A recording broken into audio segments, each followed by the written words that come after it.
Off the charts violence in New York City. 11 people shot in just 8 hours on Sunday. One died. In New York City, murders are up 27% from last year and shootings up 86%. Meanwhile, police are still looking for this suspect in a series of weekend subway slashings that left at least 4 people injured. Critics ripping President Biden for this statement marking National Police Week. Quote unquote, this year, we also recognize that in many of our communities, especially black and brown communities, there is a deep sense of distrust toward law enforcement, a distrust that has been exacerbated by the recent deaths of several black and brown people at the hands of law enforcement, end quote. From the President of the United States during Police Week. Jason Rantz, radio talk show host, your top line reaction.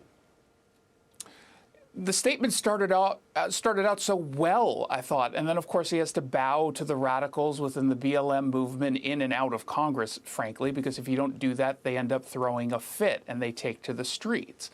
They're selfish because they have to make everything about them. This was not about them. This is about the police officers who every single day put on that uniform and they run towards danger when we run away from it.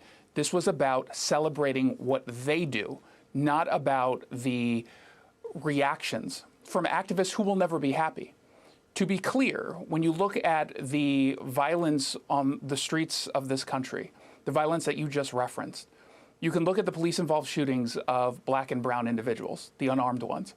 There were 4 this year so far of unarmed African Americans, 4. There were more deaths over the weekend in Chicago, and it wasn't from police officers. That should be the focus. We can have 2 conversations. We can talk about bad policing.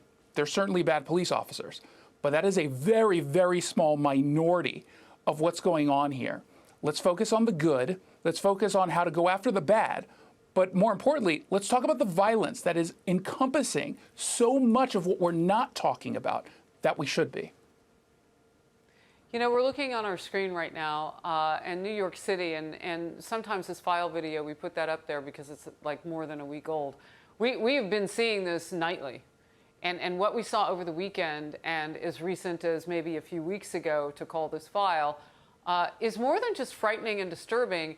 It seems to be unstoppable at this point. And we know that this police department looked at defunding $1 billion.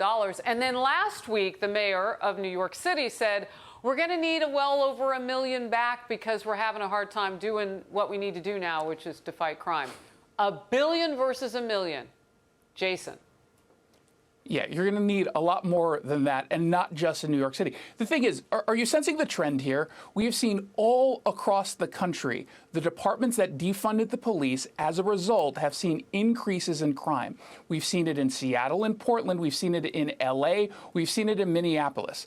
This is a trend. When you go out there and you demonize police, when you go after law enforcement, while at the same time adopting policies that say we're going to give endless chances to criminals, we're going to put them back out on the streets, we're not going to enforce the law. Well, guess what?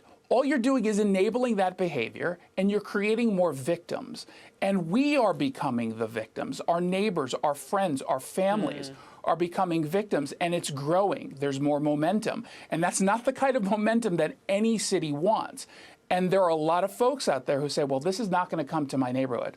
It does. It doesn't just stay in these big cities. It starts to spread, and it becomes an issue in your neighborhoods if people don't speak up.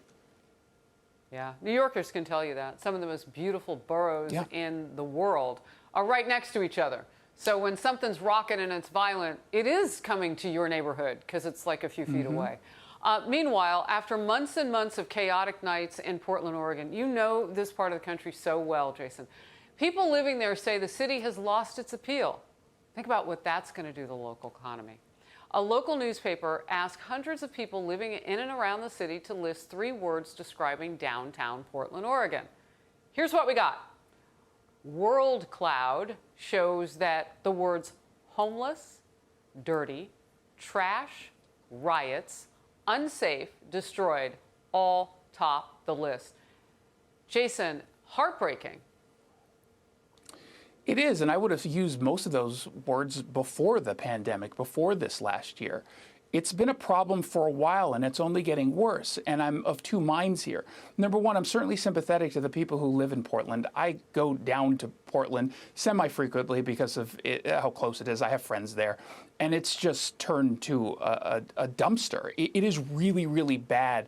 And images are hard to convey how bad it is. But at the same time, this is what happens when a community gives up.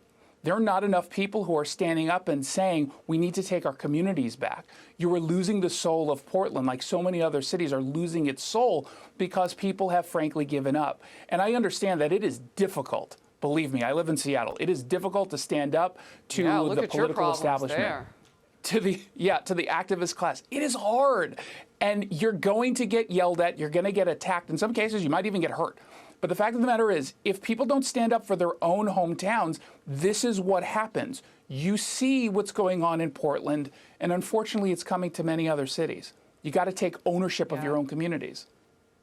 You know, Jason, before I let you go, and we've got to be quick, I did want to express to you that when you say people get hurt, I know you've been caught in the melee very recently, and stay safe out there, because you're bringing us a lot of pictures and information that we can't always get. Appreciate your time. Thank you. Thank you so much.